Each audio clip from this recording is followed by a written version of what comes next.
SSB interview में 70% से ज़्यादा कैंडिडेट स्क्रीनिंग में आउट हो जाते हैं और कारण है छोटी छोटी गलतियां। आज के इस वीडियो में स्क्रीनिंग पार्ट के ऑफिसर इंटेलिजेंस रेटिंग टेस्ट और पिक्चर परसेप्शन टेस्ट में किन किन पॉइंट्स के लिए आपके नंबर काटे जाते हैं और स्क्रीनिंग की मार्किंग स्कीम डिटेल में समझकर आप अपनी अगली एसएसबी में एटलीस्ट स्क्रीनिंग में तो आउट नहीं होंगे। एक इम्पॉर्टेंट मैसेज एफकैट, सीडीएस और अलग अलग डायरेक्ट एसएसबी एंट्रीज के कैंडिडेट्स के लिए जिनकी एसएसबी अगले कुछ वीक्स में शेड्यूल्ड है। मेजर कल्ची क्लासेस में एसएसबी इंटरव्यू की ऑनलाइन क्लासेस जोर शोर से चल रही हैं। ऑनलाइन कोर्स का हिस्सा बन आप रिटायर्ड ऑफिसर्स की गाइडेंस में स्क्रीनिंग, साइकोलॉजी, जीटीओ और पर्सनल इंटरव्यू की पुख्ता तैयारी कर एसएसबी इंटरव्यू में रिकमेंड हो ऑफिसर बनने का अपना सपना पूरा कर सकते हैं। हमने ऑफलाइन क्लासेस की सभी फीचर्स को ऑनलाइन क्लासेस में ट्रांसफ़र कर दिया है। ऑनलाइन क्लासेस में daily live classes, recorded lectures, e notes, unit test, interactive classes, doubt counter जैसे फीचर्स से आप घर बैठे एसएसबी इंटरव्यू की पुख्ता तैयारी कर पाते हैं। तो तुरंत ज्वाइन करें MKC online course for SSB interview. Visit majorcultureclasses.com या कॉल करें 9696330033। तो चलिए शुरू करते हैं आज का वीडियो और जानते हैं कि आखिर स्क्रीनिंग पार्ट को कैसे क्लियर करें। Jai Hind to all the SSB aspirants, खासतौर पे टीएस एंट्री कैंडिडेट्स, बिकॉज आपकी डेट सिलेक्शन लिंक ऑलरेडी 20 जनवरी से स्टार्ट हो चुकी है। 27 जनवरी को है लास्ट डेट आपके रजिस्ट्रेशन की। So without any further ado you should definitely register on the TS platform. बात करते हैं आज जो खासतौर पे जो पूरा वीडियो रहेगा वो इस डिस्कशन पे रहेगा कि क्या होता है स्क्रीनिंग प्रोसेस और क्यों टीएस एंट्री के स्पेसिफिक कैंडिडेट बाहर हो जाते हैं मैक्सिमम अमाउंट में ड्यूरिंग स्क्रीनिंग। एक काफ़ी बड़ा डर रहता है टीएस एंट्री के सभी कैंडिडेट के अंदर कि आपका जो स्क्रीनिंग है वो कैसे भी क्वालिफाई हो जाए।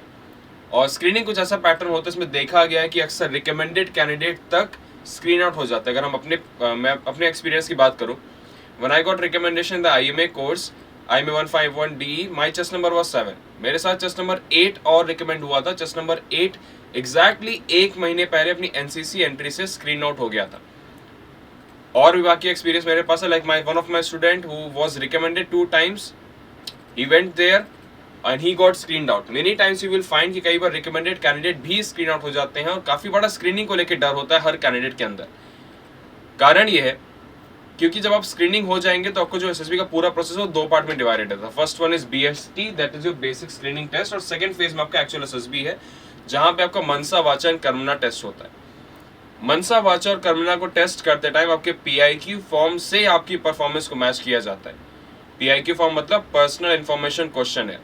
स्क्रीनिंग होने के बाद आपसे 2 पीआईक्यू फॉर्म भरवाए जाएंगे। एक पीआईक्यू फॉर्म जाएगा आपके इंटरव्यूइंग ऑफिसर के पास and second PIQ form will go to your psychologist.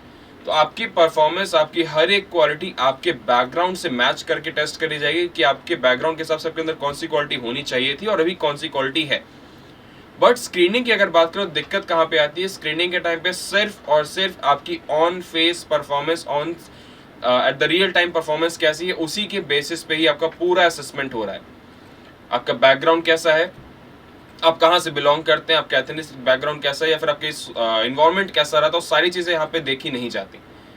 So that's why screening become the difficult part, because I also say sometimes कि रिकमेंड होना कंपेरेटिवली थोड़ा आसान है किसी सीरियस कैंडिडेट के लिए as compare to getting screened in. तो इसीलिए जितने भी टीएस के कैंडिडेट हैं, अपने स्क्रीनिंग को लेके आपको जरा भी लाइट नहीं होना है कि जस्ट सिंपल सा प्रोसेस, ऐसा नहीं है। स्क्रीनिंग होना काफ़ी मुश्किल हो जाता है टीएस एंट्री और खासतौर पर किसी भी डायरेक्ट एंट्री के लिए। कारण इसका यह है कि डायरेक्ट एंट्री में आप सिर्फ और सिर्फ आपने फॉर्म भरा है, उसके बाद आपका कॉलिंग लेटर आएगा, वो आपके मार्क्स के बेस पे आएगा।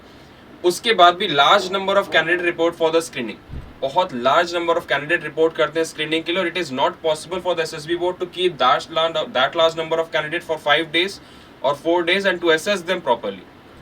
सो that's why the screening procedure was introduced in the 1998। इस बात को आप ख्याल रखें कि जो स्क्रीनिंग है ये शुरुआत से एसएसबी का पार्ट नहीं था। स्क्रीनिंग एसएसबी का पार्ट बना है 1998 के बाद, after the introduction of various direct entry like your TS entry. इस बात का आपको हमेशा ख्याल रखना है कि स्क्रीनिंग एक एलिमिनेशन राउंड है rather than a selection round. यहाँ से सिर्फ वही कैंडिडेट आगे जाएंगे जिनके अंदर ऑफिसर्स को दिखेगा कि this candidate can perform good in the forecoming segments.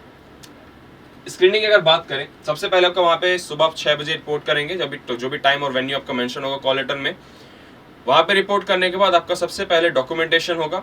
So keep your documents ready before hand, ताकि आपको वहां पे डॉक्यूमेंट आउट होने की कंडीशन ना आए at least.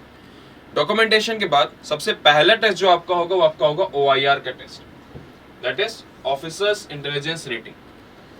Officers intelligence rating is a basic simple test of reasoning test, जिसमें आपके verbal and non verbal reasoning का टेस्ट होता है।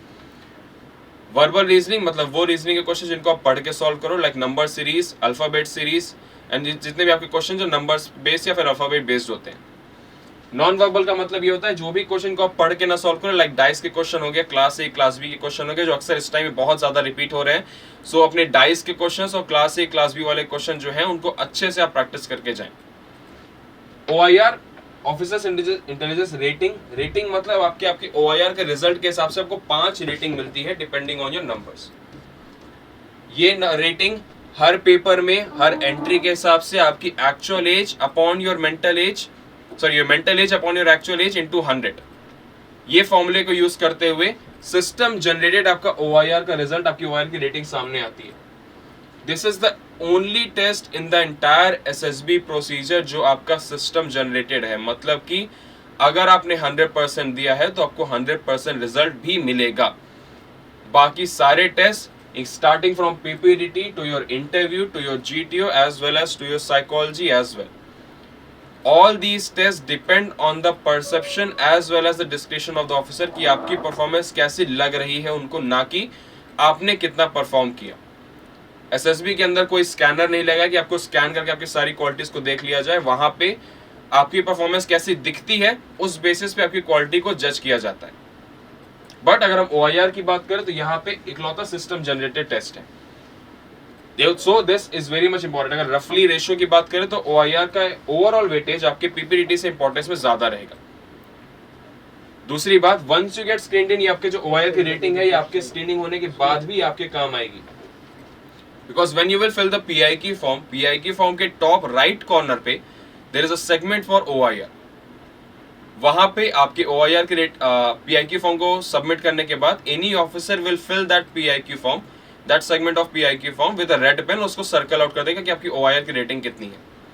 You will never get to know about your OIR rating, even after recommendation आपको आपकी OIR की rating कभी बताई नहीं जाती। You can only make a guess कि मेरा पेपर अच्छा गया था तो मेरा शायद OIR 1 या 2 हो, but always try to score more than 85 और 90% as much as possible.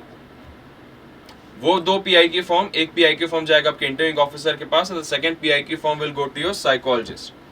So the first thing that they will notice about your personality, that they will notice about your PIQ form is going to be your OIR rating. So make sure it is a good one. Because वो पहला impression रहेगा आपके PIQ form का जो आप किसी भी officer के सामने देंगे, और वो अगर अच्छा है तो आपके आगे रिकमेंड होने के चांसेस भी थोड़े बहुत बढ़ जाते हैं। इतना ही नहीं, अगर हम कॉन्फ्रेंस की भी बात करें, सपोज आपका कॉन्फ्रेंस चल रहा है and you are a doubtful case. Doubtful case मतलब कि तीनों ऑफिसर बहुत श्योर नहीं है कि आपको रिकमेंड करना है कि नहीं। सो अगर आपके अंदर कोई ट्रेनेबल ऑफिसर लाइक क्वालिटी अगर आपके अंदर कोई भी कम पाई जाती है, like suppose if you take example of organising ability, so the first thing that they will notice about you, that they will discuss about you, will again be your OIR rating. क्या ये candidate अपनी trainable quality को improve कर सकता है after training और not. So that's why OIR plays a very vital role in your screening as well as your recommendation. तो आप रीजनिंग वाले पार्ट को डेफिनेटली लाइटली न ले। Whenever you practice, wherever you practice, try कि आप authentic sources से practice करें, जहां पे आप वैसे ही क्वेश्चंस की प्रैक्टिस करें जैसे आपके स्क्रीनिंग में आएंगे। रीजनिंग का सिलेबस बहुत ज्यादा बड़ा है, अगर आप पूरा रीजनिंग पढ़ना शुरू कर देंगे लाइक SSC एस्पिरेंट, तो आपके लिए वो थोड़ा सा टाइम वेस्टिंग भी हो जाएगा और उतना आपको रिजल्ट उतना मिलेगा नहीं output. So always follow that source जो आपको एग्जैक्ट वही क्वेश्चंस को सॉल्व करवाएं जो आपकी जिस टाइप का पैटर्न फॉलो हो रहा है रिसेंट टाइम में आपके SSB सेंटर्स में। This was all about the OIR। Once you have given the OIR test, OIR के दो बातें और, पहला तो ये कि जो आपके क्वेश्चंस रहेंगे वो will be multiple choice questions, और दूसरा there is no negative marking. खास तौर पे ये बात, there is no negative marking, so do not skip any question, mark all the questions। कोई भी क्वेश्चन आपको छोड़ना नहीं है बिकॉज कोई नेगेटिव मार्किंग नहीं होती OIR में। I hope that much is clear to you. उसके बाद अगर हम बात करें सेकेंड सेगमेंट की, that is your PPNDT, picture perception and discussion test. PPDT की अगर हम बात करें, ये थोड़ा सा क्रिएटिव प्रोसेस लाया गया था डिफेंस फोर्स के द्वारा ताकि आपका ओवरऑल असेसमेंट हो सके आपके एसएसबी को लेके। PPDT that is picture perception and description test, सबसे पहले यहाँ पे आपको एक ब्लरी पिक्चर शो करनी जाएगी या हेजी पिक्चर, धुंधली सी फोटो आपको शो करते हैं for 30 second. After that 1 minute will be given to you to fill a box and then write the action of the story. And then after 4 minutes will be given to you for writing a story based on the picture shown to you. कुछ board में they are also giving you 3 minute 30 second. So whenever you practice, try to practice in 3 minute 30 second because आपको आगे जाके psychology का test भी देना है जहाँ पे आपको थीमेटिक परसेप्शन टेस्ट देना है जहाँ पे आपको लगातार 12 स्टोरीज को लिखना है. And the time given there for writing a story is going to be 3 minute 30 seconds. So whenever you practice, try to keep a holistic approach, an integrated approach for both screening as well as your SSB. Because screening होने के बाद आपको actual SSB भी देना है. Then after you write the story, फिर आपके जो पूरे लॉट हैं उनको डिवाइड किया जाएगा ग्रुप्स में. Group will be of 15 to 20 candidate depending on the number of candidate who have reported for the screening. एक बार ग्रुप डिवाइड हो गया फिर 1 by 1 ग्रुप वाइज आपको अंदर बुलाया जाएगा. वहां पे चेयर्स आपकी सेमी सर्कल में अरेंज होंगी and you will have to sit on those chairs chest number wise. Once you are settled down, then the officers there will brief you again about the entire process. They will brief you about the narration part first. During narration, you will, whatever story that you have written, you will have to narrate the same story. And always keep in mind that the entire process of the screening as well as the SSB is going to be in English language. But English language में बहुत महारत हासिल करने की जरूरत नहीं है. It is only a way to express your thoughts and express your emotions. As soon as the last person will complete his or her narration, जैसे ही last वाले का narration complete होगा, आपका group discussion start हो जाएगा. In the group discussion सबको discuss करके एक कॉमन स्टोरी पे आना है. And the reason the blurry picture a hazy picture was shown, ताकि सब लोग अलग अलग टाइप की स्टोरी लिखे और आपको कॉमन स्टोरी आने में थोड़ी दिक्कत को फेस करना पड़े. और वहीं पे एक्चुअली आपकी टीम स्पिरिट, टीम कोऑपरेशन, आपके फैक्टर 3 और फैक्टर 2 का रियल टेस्ट होगा. Now you must be thinking कि इस टाइप का जो क्रिएटिव सा प्रोसेस है उसको बनाने की जरूरत क्या पड़ी. So let me make this very clear for you कि when you write the story it is a test of your मनसा. बिकॉज जब आप स्क्रीनिंग हो जाएंगे तो मनसा part, that is your psychology part, वहां पे जो आपका बेसिक टेस्ट होता है, जो आपका मेन टेस्ट होता है, इसमें 70% वेटेज होता है किसी मार्क्स का, वो आपका थीमेटिक अपरसेप्शन टेस्ट है. और थीमेटिक अपरसेप्शन टेस्ट में you will have to continuously write 12 stories. So if a candidate is able to write 1 story here, वो एक स्टोरी अगर यहाँ पे लिख पा रहा है, मतलब कि वो आगे जाके साइकोलॉजी की डोजियर और साइकोलॉजिस्ट का टाइम वेस्ट नहीं करेगा. That candidate is good enough for the Mansa part. If we talk about the narration part, it is a test of your Vacha. Because Vacha is your ability to express your thoughts and emotions via speech. And the story that you have written is your own thought and emotion. Vacha का मतलब ये होता है कि अपने thoughts को, अपने feelings को आप कितना बेहतर तरीके से express कर पा रहे हैं हिंदी language में, और जो story आपने लिखी है वो आपको खुद का thought और खुद का emotions है. And when you perform the group discussion, it is a test of your Karmana. Karmana, that is a GTO part. GTO में शुरुआत में ही आपको लगातार 3 ग्रुप डिस्कशन परफॉर्म करनी है. जो पहला टास्क आपका होगा GTO का, that is the group discussion itself. There you will have to perform 2 group discussion. For the first GTO, the GTO will give you choice between 2 topics and you will have to choose 1 topic and perform the discussion. And for the second GT, the GT will give you 1 topic and you will have to perform group discussion on the given topic.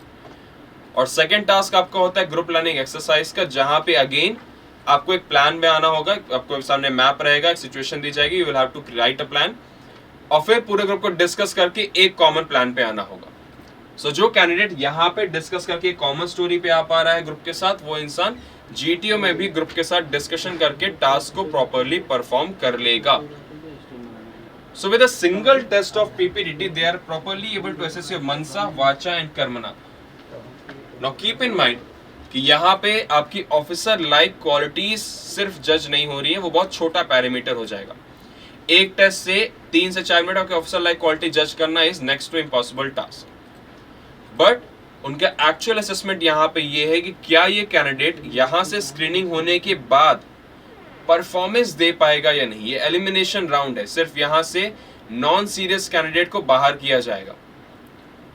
But दिक्कत क्या है कि जब ढेर सारे candidate आते हैं तो उसमें काफी ज्यादा डिजर्विंग कैंडिडेट भी बाहर हो जाते हैं। And if you will ask the defence forces कि आपके सेंटर से काफी डिजर्विंग कैंडिडेट भी बाहर हो रहे हैं, सो उनका सिंपल से रिप्लाई यही आएगा जो किसी भी जुडिशियल ऑफिसर का रिप्लाई आता है आपके पास। सिंपल से रिप्लाई ये है कि 100 डिजर्विंग कैंडिडेट बाहर हो जाए, उसमें डिफेंस का नुकसान उतना नहीं है जितना कि अगर एक नॉन डिजर्विंग कैंडिडेट सेलेक्ट हो गया। बिकॉज जो डिजर्विंग कैंडिडेट जो बाहर हुआ है वो दोबारा फिर से आएगा, बिकॉज उसके अंदर डिटर्मिनेशन है, वो one of the officer like quality है। बट अगर कोई नॉन डिजर्विंग कैंडिडेट गलती से सेलेक्ट हो गया तो फिर वो डिफेंस जहां भी वो पोस्ट होगा उस चीज को वो खराब करेगा। और defence works like a single individual as an organisation. तो अगर उसमें एक भी गंदी मछली पहुंची तो पूरे तालाब को डेफिनेटली गंदा कर देगी। That's why the process is so rigid कि even recommended candidate can sometimes get screened out. But घबराने की बात नहीं है, there are few tips and tricks that you can follow, खासतौर पे टीएस एंट्री के लिए कि आप कहां पे बेहतर परफॉर्म कर सकते हैं ताकि आप स्क्रीन्ड आउट ना हो।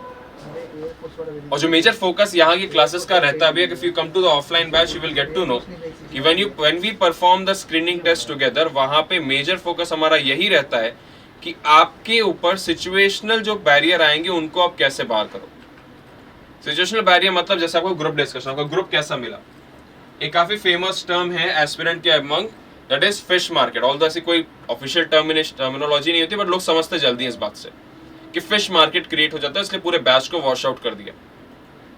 ऐसा कभी कभार हो सकता है, बट हर बार ऐसा केस नहीं है।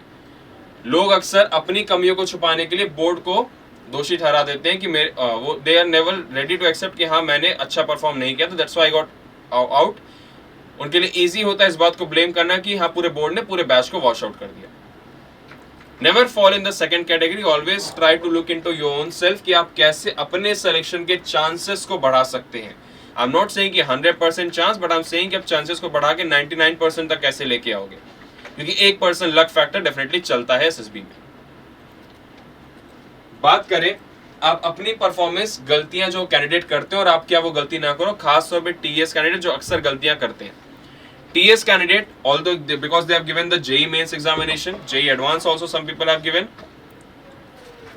वो इंसान रीजनिंग पे फोकस बहुत कम करेगा बिकॉज उनके सिलेबस का उतना कोर्स नहीं। ऑल्दो उनके पास इतनी एबिलिटी है, अगर आपने TS को क्वालिफाई किया मतलब आपके मार्क्स JEE मेंस में काफी अच्छे खासे रहे हैं, तो आपके अंदर यहाँ पे आपके IQ लेवल पे डाउट करना तो बेवकूफी होगी कि आपके अंदर IQ लेवल नहीं है।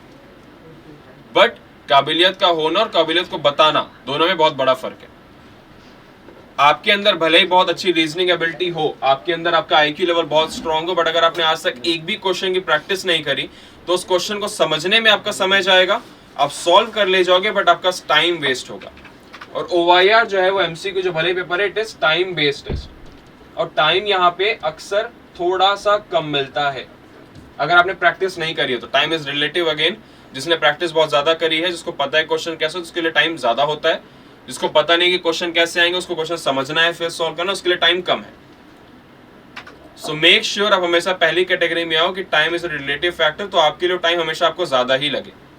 सो पहला चीज आपको ख्याल रखना है फॉर द TS कैंडिडेट खास तौर पे, that you have to practise a lot,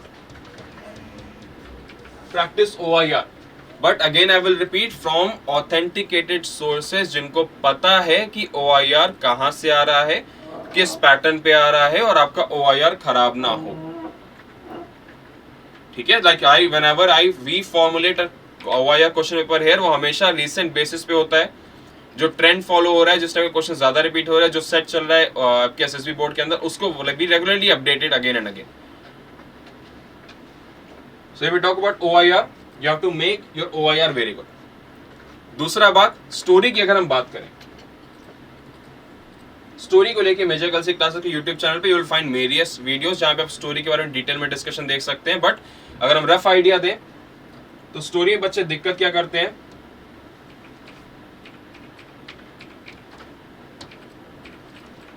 See, this will be the PPTD sheet that will be given to you.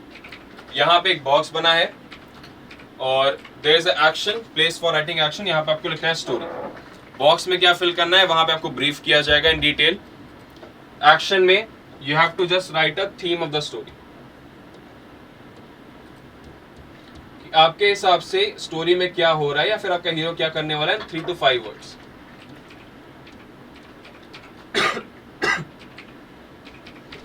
When you write the action of the story, वहां से कहीं ना कहीं अपने selection को थोड़ा सा कंफर्म कर सकते हैं स्क्रीनिंग के टाइम पे, क्योंकि कई बार ऐसा होता है कि आपकी स्टोरी नहीं पढ़ी जाती, आपके सिर्फ और सिर्फ एक्शन को देख के दे मेक अ जजमेंट कि आपने स्टोरी ठीक ठाक लिखी होगी या नहीं. फॉर एग्जाम्पल, सपोज एक लड़का यहाँ पे खड़ा है और काफी तेज हवा चल रही है और उसने अपना मुंह छुपाया हुआ है. एक कैंडिडेट ने ये एक्शन लिख दिया, returning home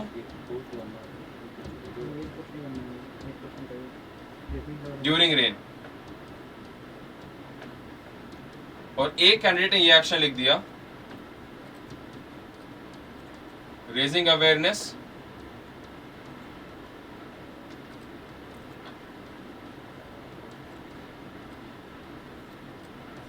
for rain water harvesting. दोनों ने एक्शन लिखा है 1 मिनट के अंदर, बट यू कैन सिंपली सी कि जो कैंडिडेट 1 होगा उसकी स्टोरी पढ़ने लायक नहीं है, बिकॉज उसका जो हीरो है वो सिर्फ बारिश में घर जा रहा. कैंडिडेट बी की स्टोरी बट ये पढ़ने लायक होगी बिकॉज इस कैंडिडेट ने किसी सोशल इशू को उठाया, इसकी स्टोरी थोड़ी क्रिएटिव होगी, मतलब कि इसने अच्छी क्वालिटीज को शो किया होगा अपने हीरो की. सो कई बार ऐसा हो सकता है बिकॉज कैंडिडेट जो है टीए से बहुत ज्यादा रिपोर्ट करते हैं, तो अक्सर ऐसा पॉसिबल है कि सिर्फ और सिर्फ आपके एक्शन को देख के आपकी स्टोरी को जज कर लिया जाए कि आपने जो स्टोरी लिखी है वो क्या रिलेवेंट है और क्रिएटिव है या नहीं. दूसरी मिस्टेक जो अक्सर होती है, for that you need to understand कि एक्चुअल में स्टोरी लिखते कैसे हैं. स्टोरी जो लिखने का कॉन्सेप्ट है वो सिंपल सा इस बेसिस पे होता है कि हमारा दिमाग जो है, ह्यूमन ब्रेन, किसी स्टिमुलस को देख के एक रिएक्शन देता है, और ये जो आपका रिएक्शन है ये आपके पर्सनालिटी ओरिएंटेड रिएक्शन होता है.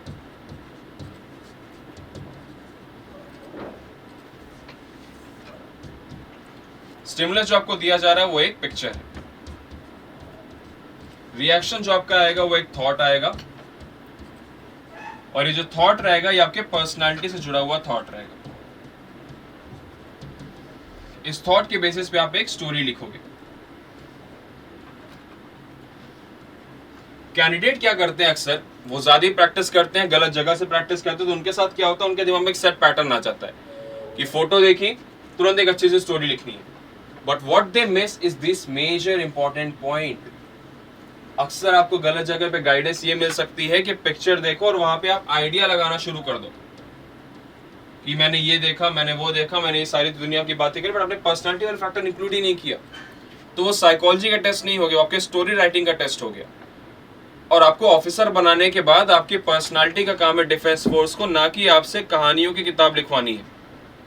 इस बात को समझने की बहुत डिटेल है. कई लोग, ये जो मेजर दिक्कत इधर बीच 1 सालों से मैं देखने को मिल रहा है, जो मेजर दिक्कत लास्ट 1 ईयर से मैं नोटिस कर रहा हूँ कैंडिडेट के अंदर, वो ये है कि वो ज्यादा प्रैक्टिस करके, गलत जगह से प्रैक्टिस करके इस अप्रोच को अक्वायर कर चुके हैं कि वो फोटो देखते हैं, एक आइडिया सोचते हैं और उसको एग्जीक्यूट करते हैं, ना कि फोटो देख के अपने थॉट पे इंट्रोस्पेक्ट करते हैं फिर उससे स्टोरी निकालते हैं. बहुत डीप और इंपॉर्टेंट पॉइंट है, और यही कारण है कि अक्सर कैंडिडेट साइकोलॉजी वाले पार्ट में मिस हो जा रहे हैं. सो आपको करना यहाँ पे ये है कि when you look at a picture you will have to imagine yourself in the picture, और खुद को वहां पे इमेजिन करने के बाद 3 पॉइंट मेजर इंपॉर्टेंट पॉइंट है. पहला आपका perception, how you look at the picture. दूसरा आपका ऑब्जर्वेशन, आपने क्या क्या ऑब्जर्व किया. इट इज इंपॉर्टेंट बिकॉज यहां से आपकी स्टोरी रेलेवेंट बनेगी, it has to be relevant. और तीसरा आपका इमेजिनेशन. पीपीडीटी में आपका परसेप्शन और ऑब्जर्वेशन थोड़ा ज्यादा होता है, इमेजिनेशन भी थोड़ा ज्यादा होता है. अगर हम टैट की बात करें तो वहां पर आपका परसेप्शन थोड़ा कम हो जाएगा, ऑब्जर्वेशन इमेजिनेशन थोड़ी ज्यादा और हो जाती है. बट समवेयर द रेशियो में बहुत ज्यादा डिफरेंस नहीं है।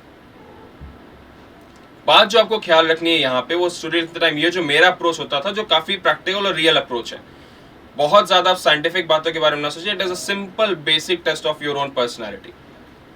What I used to do for the picture was कि whenever you look at the picture, always try to imagine yourself in the picture, और हमेशा उस फोटो को एक वीडियो की तरह आप देखें कि उसके पहले क्या हुआ, उसके बाद में क्या होगा, और आपकी प्रेजेंस से how you can make that world a better place to live in. Not just for the story writing, but ये आपके जीने का तरीका भी होना चाहिए कि आपके सामने कोई सीन आए, आप कहीं पे भी जा रहे हो, किसी ग्रुप में जा रहे हो, किसी रूम में जा रहे हो, किसी फैमिली फंक्शन में जा रहे हो, या फिर कहीं पे भी जा रहे हो, आपके दिमाग में हमेशा ये पॉइंट होना चाहिए as an officer, as a growth oriented person, as a value added person, कि आपकी प्रेजेंस से आप उस सिनेरियो को बेहतर कैसे करोगे। So when you start with this approach, कहीं ना कहीं आपकी जो ओवरऑल ऑफिसर लाइक क्वालिटी अपने आप डेवलप होना शुरू हो जाएगी, और उसको आपको स्टोरी में दिखाने के लिए ज्यादा सोचना नहीं पड़ेगा। सो ये वाला जो अप्रोच बाकियों का है, try to avoid that. Always keep in mind कि आपको स्टोरी जो वहां पे दिखाई जा रही है, आपको हमेशा फोटोज से रेलेवेंट रखनी है।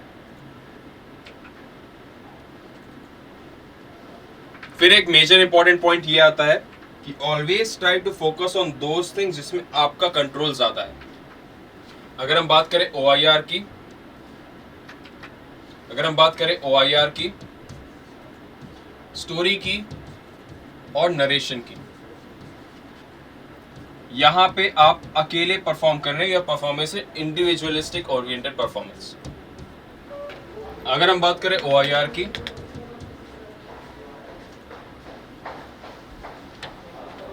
स्टोरी राइटिंग की और नरेशन की, ये तीनों जगह पे आप अकेले परफॉर्म करेंगे और किसी भी बाहर के फैक्टर का आप पे उतना इन्फ्लुएंस नहीं होगा। ग्रुप की बात करें तो आपका सिर्फ और सिर्फ GD का एक टास्क है जहां पे आपका डिपेंड करता है कि वो ग्रुप कैसा मिला। सो मेजर फोकस जो आपको रखना है, ऑफ कोर्स सारी चीजों पे रखना है, बट मेजर फोकस जो आपका रहेगा वो आपका OIR पे रहेगा और आपके नरेशन पे रहेगा। तो जो मेजर फोकस आपको रखना है वो आपके OIR पे रखना है और आपके नरेशन पे रखना है। कारण इसका सिंपल से है कि स्टोरी में मैंने सर्कल क्यों नहीं किया, because this is also depends on picture. क्या पता जो पिक्चर आपको शो करी जाए उस पर आपको आइडिया आए ही ना, पॉसिबल है। क्या पता जो पिक्चर शो करी जाए वो इतनी ब्लरी हो कि सबकी स्टोरी अलग अलग बने और किसी को क्रिएटिव आइडिया ना मिले। बट जो आप OIR का प्रैक्टिस दोगे, ये आपकी काबिलियत पे डिपेंड करता है कि आपने कितनी प्रैक्टिस करी है, as well as the narration part, आप कितना कॉन्फिडेंट हो। नरेशन पे I can not stress enough, OIR is important because I told you कि आपके स्क्रीनिंग के साथ साथ आपके रिकमेंडेशन में भी इसका रोल है important. Narration is also very much important because अगर हम बात करें OIR की, स्टोरी की, GD की, तो वहां पे ज्यादा लोग परफॉर्म करते हैं और SSR का दिमाग सब पे रहता है। OIR आप सबके साथ दोगे, स्टोरी राइटिंग आप सब लोग साथ में करोगे, बट जब आप नरेशन करोगे तो पूरे बोर्ड में इंक्लूडिंग ऑफिसर सिर्फ आप बोल रहे होंगे और सबकी नजर आप पे रहेगी, आपके ग्रुप वालों की, आपके ऑफिसर की, और जो भी आपके आसपास जिसके पास तक आपकी आवाज पहुंचेगी वो सिर्फ और सिर्फ उसका फोकस आपके ऊपर रहेगा। That is the only time, that is the only 1 minute in which you can grab the attention of the SSR as well as the group member, और वहां पे आप निखर के सामने आ सकते हैं। So make your narration as good as possible. And same goes for OIR. Story के लिए मैंने आपको बता दिया है, सिंपल सा आइडिया ये है कि आप स्टोरी में खुद को इमेजिन करें, try to make that place a better world to live in. And this should not only be your approach toward the practising of the PPT, it should be your life long approach. SSB की तैयारी करने के लिए आपको अपनी life को जीने का तरीका बदलना बहुत जरूरी है। SSB इज सिंपल टेस्ट कि आपने अभी तक अपनी लाइफ कैसे जी है, और स्क्रीनिंग एक छोटे से पार्ट में उसका एक एग्जाम्पल होता है। सो अगर हम TS की बात करें, जो मेजर पॉइंट हो गया कि आपको फोकस करना अपने OIR पे, बहुत ज्यादा फोकस करना अपने नरेशन पार्ट पे, और स्टोरी और डिस्कशन एक प्रॉपर गाइडेंस के अंदर ही आपको प्रैक्टिस करना है, ताकि आप सिली मिस्टेक्स करके बाकी लोगों की कैटेगरी में ना आए कि हाँ ये इंसान रेडी नहीं है अभी SSB इंटरव्यू के लिए। So with this I would like to end the today's video with a short note कि आप सबने अपना रजिस्ट्रेशन कर दिया है, but so without any further ado अपनी डेट सिलेक्शन लिंक का वेट किए बिना अगर आपको लगता है कि आपके जेईई मेंस की परसेंटेज ठीक ठाक है और कट ऑफ के ऊपर आप आराम से आ जाओगे, तो फिर आप टाइम वेस्ट ना करें, अपने एसएसबी की तैयारी में लग जाए जल्द से जल्द। And I invite all of you to the offline classes of Major Kalsi classes, ताकि आप यहाँ पे आए under the guidance of experienced officers और अपने सिलेक्शन को इस बार आप कंफर्म करें। सो जय हिंद टू ऑल।